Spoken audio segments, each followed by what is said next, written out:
Argentina নিয়ে আলোচনা চলছে। আর্জেন্টিনার আলোচনাটা শুরুই হয়েছে হচ্ছে আজ থেকে 17 তারিখ সকাল 7টায় বাংলাদেশ সময় Algeria Argentina high voltage match.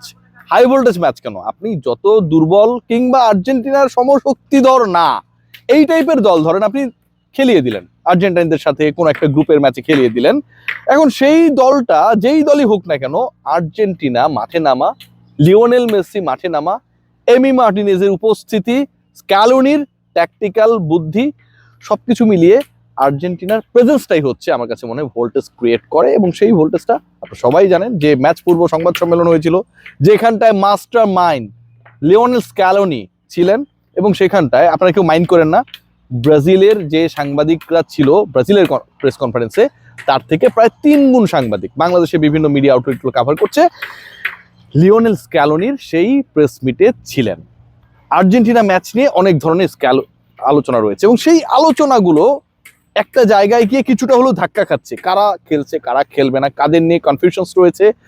এবং নাম্বার 9 নিয়ে সবচেয়ে বড় প্রশ্নের জায়গা, যে লিওনেল মেসির সাথে টপিক কি থাকবে, সেই প্রশ্নের প্রত্যেকটা উত্তর দেওয়ার চেষ্টা করবো। তবে তার আগে যারা কিছুটা হলেও আগের কয়েকটা ম্যাচ দেখে হতাশ হয়েছেন, তারা হয়তো আর্জেন্টিনা এবং আলজেরিয়ার এই যে ম্যাচটা হতে যাচ্ছে সকাল 7টায়, সেটা নিয়ে কিছুটা হলেও দ্বিধা দ্বন্দ্ব, টেনশন, কনফিউশনে থাকতেই পারেন। And that is very rational. কেন? কেপ ভার্দে স্পেনকে আটকে দিয়েছে। 40 বছর বয়সী গোলকিপার, যিনি অর্থের অভাবের কারণে তার মাকে খেলা দেখতে আনতে পারেন নাই, তার খেলা ভাই পুরো পৃথিবীর মানুষ দেখেছে, সরাসরি দেখেছে, অনলাইনে দেখেছে, খবরে পড়েছে। and he became the hero of that particular match. প্রথম ওয়ার্ল্ড কাপ খেলতে নেমে একটা ছোট্ট দেশ, যারা হচ্ছে 10টা বিচ্ছিন্ন দ্বীপ নিয়ে গঠিত, তারা চমক দেখিয়েছে। সৌদি আরবিয়া উরুগুয়েকে, বিশ্বকাপ মানেই উরুগুয়ের চ্যাম্পিয়নশিপ দিয়ে শুরু হয়েছিল, আটকে দিয়েছে। এবং ব্রাজিল, তারা মরক্কোর সাথে সব জায়গার যেই প্রেডিকশন ছিল সেটা হচ্ছে 2-1 অন ফেভার অফ ব্রাজিল, ধাক্কা খেয়েছে। শেষ পর্যন্ত ম্যাচ ড্র হয়েছে। সো আর্জেন্টিনা আলজেরিয়া ম্যাচটাও কি এরকম কিছু একটা হবে? Those teams, those are favourite, যাদের কাছ থেকে কনভিন্সিং উইন সবাই এক্সপেক্ট করে, তারা ধাক্কা খাচ্ছে। আর্জেন্টিনাও কি সেই পথেই যাচ্ছে কিনা, বা ম্যাচের ফল according to the hype or voltage of that particular match, according to the status of the stars, সেদিকেই যাবে? কনফিউশন রয়েছে। তবে এখন পর্যন্ত মনে হচ্ছে আর্জেন্টিনার ক্ষেত্রে তেমনটা ঘটার সম্ভাবনা নেই, কারণ they are going smoothly and they are going too good. লাস্টবার যখন আর্জেন্টিনা শুরু করলো তাদের ওয়ার্ল্ড কাপ ক্যাম্পেইন সৌদি আরবিয়ার বিপক্ষে, যে ওয়ার্ল্ড কাপটা আমি কভার করেছিলাম, প্রথম ম্যাচে আর্জেন্টিনা হেরে গেল এবং পরাজিত সেই দলটা শেষ পর্যন্ত গ্রুপ স্টেজে টপ হয়ে নকআউটে গেল এবং শেষ পর্যন্ত তারা চ্যাম্পিয়নও হলো। এখন এই চ্যাম্পিয়নশিপ নিয়ে আলোচনা করতে গেলে কয়েকটা নাম সামনে আসবে। 1 নাম্বার নাম যেটা আসবে সেটা লিওনেল মেসি। আমি কেন এই আলোচনা করছি একটু পরেই বুঝতে পারবেন।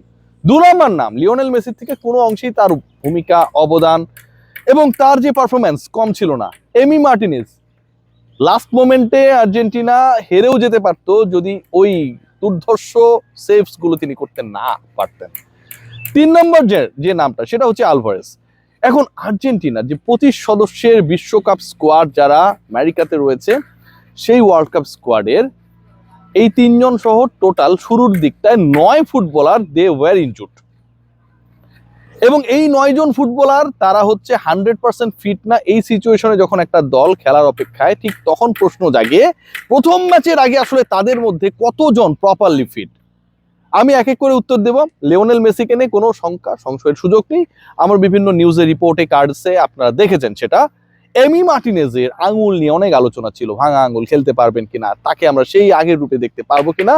স্ক্যালোনি তিনি সংবাদ সম্মেলনে ক্লিয়ার করেছেন, ইয়াস দেয়ার ইজ নো ডাউট। তিনি এভাবে বলেননি যে তিনি খেলবেনই, তিনি বলেছেন আগের ম্যাচেসগুলোতে তিনি খেলে থাকেন তাহলে সংশয় নেয়ার কোনো সুযোগ নেই। সো আর্জেন্টিনার 2 জন গুরুত্বপূর্ণ ফুটবলার, তাদের প্রেজেন্স নিয়ে, স্টার্টিং 11-এ তাদের প্রেজেন্স নিয়ে ইনফ্যাক্ট কোনো ধরনের সুযোগ নেই যে তারা ইনজুরির কারণে বাদ পড়ে যাবেন বা স্টার্টিং লাইন আপে থাকবেন না। এখন আলোচনায় রয়েছে আলভারেজকে নিয়ে আলোচনা। আলভারেজকে নিয়ে আলোচনার কারণটা হচ্ছে যে আগের যে 2টা ম্যাচ আর্জেন্টিনা খেলেছিল, সেই 2 ম্যাচ হন্ডুরাস এবং আইসল্যান্ডের বিপক্ষে আলটিমেটলি আলভারেজ থাকতে পারেন না ইনজুরির কারণে, এবং তার ওই জায়গাটাকে রিপ্লেস করেছিলেন লাউটারো মার্টিনেজ। লাউতারো মার্টিনেজ এবং হুলিয়ান আলভারেজ এই দুজনের পারফরমেন্স যদি দেখি, ইন্টার মিলানের হয়ে মার্টিনেজ 41 ম্যাচে 22 গোল করেছেন, অ্যাটলেটিকোর হয়ে আলভারেজ করেছেন 49 ম্যাচে 20 গোল, নিক টু নিক। কিন্তু এই দুয়ের মধ্যে স্টার্টিং লাইন আপে উইথ লিওনেল মেসি নাম্বার 9 এর ভূমিকায় যে থাকবে একজনই থাকবে। এখন সেই ফুটবলার থাকবেন যিনি আসলে ইনজুর্ড এবং ইনজুরির কারণে তিনি আইসল্যান্ড হন্ডুরাসের বিপক্ষে প্রস্তুতি ম্যাচে প্রস্তুত হতে পারেন নাই, নাকি ওই দুই প্রস্তুতি ম্যাচে আলো ছড়ানো, গোল করানো, গোল করা মার্টিনেজ থাকবেন? সেই প্রশ্নের যদি উত্তর আপনি খোঁজার চেষ্টা করেন, লজিক্যালি আমার কাছে মনে হয় যে মার্টিনেজের থাকার চান্সটা অনেক বেশি। লাউতারো এবং মেসি আক্রমণে তারা দুজনই থাকবে, কিন্তু কোচেস চয়েস বলে একটা ব্যাপার থাকে ফুটবলে, সেই জায়গায় Alvarez again he is 100% fit to play the next match, the opener of Argentina's world cup campaign 2026। So আমার কাছে যেটা মনে হয় যে despite having or doing very good, ultimately লাউতারোর চান্সেসটা স্টার্টিং লাইন আপে দেখার খুবই কম। What about the injury concerns of the other footballer? আমি একটু মিডফিল্ডে যাই, যেহেতু অ্যাটাক থেকে নিচে নামার চেষ্টা করছি। মিডফিল্ডে ভাই খুব বেশি আলোচনা করার সুযোগ নেই, এবং এখানটায় যেই ফুটবলারদেরকে আমরা দেখে অভ্যস্ত তারাই থাকবেন। রড্রিগো ডি পল চলে না, কিন্তু ওই যে লিওনেল মেসি থাকলে পলকে রাখা লাগবে। So De Paul will be there. এর সাথে থাকবে এনজো ফার্নান্দেজ এবং গত বিশ্বকাপে আলো ছড়ানো, চান্সেস ক্রিয়েট করা, মিডফিল্ডে দাপট দেখানো অ্যালেক্সি ম্যাক অ্যালিস্টার। সো এই দুজন they will make the role, they will do the role, যে বলটাকে কিভাবে আলটিমেটলি সামনে বাড়ানো যায়, এবং সাপ্লাই চেইন হিসেবে কিন্তু এখানটায় কাজ করবে। লিওনেল মেসিও সবসময় উপরে থাকবেন তেমনটা না, তিনিও সামটাইমস ওই নিচে হচ্ছে মিডফিল্ড জেনারেলের ভূমিকায় থাকবেন। গোলকিপিং পজিশন নিয়ে কোনো সমস্যা নেই, তবে দুজনের ইনজুরির কারণে যে খেলা হচ্ছে না, এটা মোটামুটি আর্জেন্টিনার জনপ্রিয় গণমাধ্যম টিওয়াইসি স্পোর্টস জানিয়ে দিয়েছে। সেই দুজনের একজন লেফট ব্যাক তাগলিয়াফিকো এবং মিডফিল্ডার বোকা জুনিয়র্সের হয়ে যিনি সাধারণত খেলেন পারেদেস।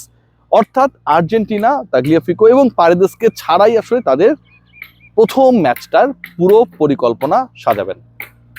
টেনশনের জায়গাটা কোথায়? টেনশনের জায়গা হচ্ছে গেলবার যখন আর্জেন্টিনা শুরু করেছিল তাদের বিশ্বকাপ মিশন, তখন তো তারা ডিফেন্ডিং চ্যাম্পিয়ন ছিল না, সো প্রেশার কম ছিল। সৌদির বিপক্ষে তারা হেরে গিয়ে যেই প্রেশারটা ক্রিয়েট হয়েছিল সেটা অনেক pressure, but before that match প্রেশারটা কম ছিল। এবার আর্জেন্টিনা প্রেশারে। লিওনেল মেসি যতই আমরা বলি ফুরফুরে মেজাজে এবারে বিশ্বকাপকে এনজয় করতে, ভাই বিশ্বকাপের মতো স্টেজকেও এনজয় করার জন্য যায় না। ওইখানে যারা যায় ওরা চ্যাম্পিয়ন হওয়ার জন্য, ভালো করার জন্য, ট্রফিটার লক্ষ্যেই যায়। এবং যদি ওই ফুটবলারের নাম রোনালদো, মেসি এই টাইপের হয়, তাহলে এখানে ডিফারেন্ট কোনো ডিসকাশনের সুযোগ নেই। হ্যাঁ, আপনি প্রেশার রিলিজ করার জন্য অনেক আজে বাজে কথা বলতে পারেন যে আমরা এনজয় করবো, আর্জেন্টাইন ফ্যানরা বলে না যে আমরা কোনো টেনশন করছি না, এবারে যা হওয়ার হবে, মেসি তো ওয়ার্ল্ড কাপ পেয়ে গেছে। আগামীকাল সকাল 7:45 থেকে তারা টিভির সামনে বসবে হচ্ছে আর্জেন্টিনা যেন বিশ্বকাপ জয়ের মিশনে প্রথম ম্যাচটা ভালো করে, এটাই সত্য। এখন এই টেনশনকে যদি দূরে ফেলিয়ে দেওয়া যায়, তাহলে থাকে স্ট্যাট। আলজেরিয়ার বিপক্ষে নামার আগে এবারের ওয়ার্ল্ড কাপটা একটু উল্টাপাল্টা হচ্ছে। স্পেনকে নিয়ে কত এক্সপেকটেশন, তারা সেটা ফুলফিল করতে পারেনি। ব্রাজিলের স্টার্টিংটা আসলে যতটা এক্সপেক্টেড ছিল সেটা হয় নাই। উরুগুয়ের মতো দল শেষ পর্যন্ত আটকে গেছে, এবং এর থেকেও বড় ব্যাপার সেটা হচ্ছে কেপ ভার্দের মতো দলও চমক দেখিয়েছে। সো এটা যদি কন্টিনিউ করে এই ম্যাচেও, এবারের ওয়ার্ল্ড কাপের এখন পর্যন্ত প্রথম রাউন্ডের সবচেয়ে গুরুত্বপূর্ণ and biggest expectation wise match, যেখানটায় বিশ্ব চ্যাম্পিয়নরা প্রথমবার নামছে, সেই ম্যাচে যদি এরকম কিছু একটা পুনরাবৃত্তি ঘটে, আমি মনে করি that will be very much frustrating for all, but the chances very minimum. সবাই ভালো থাকবেন, take great care, just waiting to see Lionel Messi again in World cup campaign.